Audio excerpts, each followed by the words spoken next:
Le grand incendie de Reims. Il est 14h35.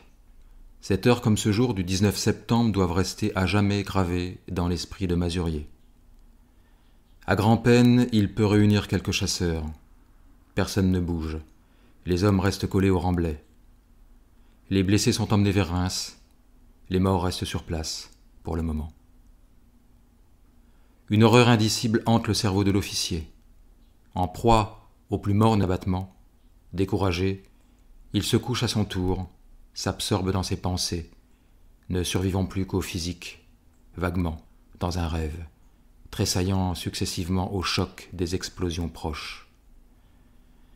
Et pendant les 2 heures que dure cette canonnade infernale, sans cesse il revoit la scène courte, poignante, inoubliable.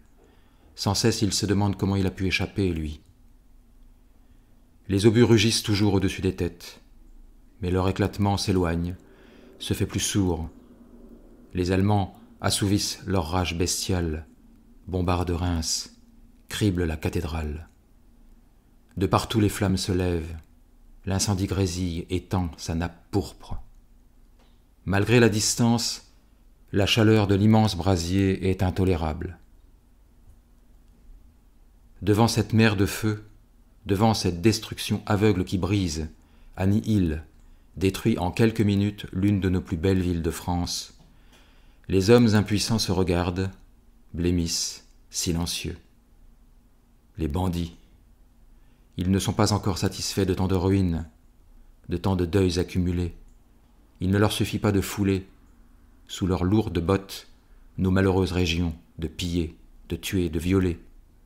Maintenant, ils veulent faire table rase de notre patrimoine historique, anéantir jusqu'au souvenir des aïeux détestés, se venger en lâches comme ils sont, de ces pierres dont la beauté, la grandeur les écrase, se rient de leur haine et de leur mesquinerie.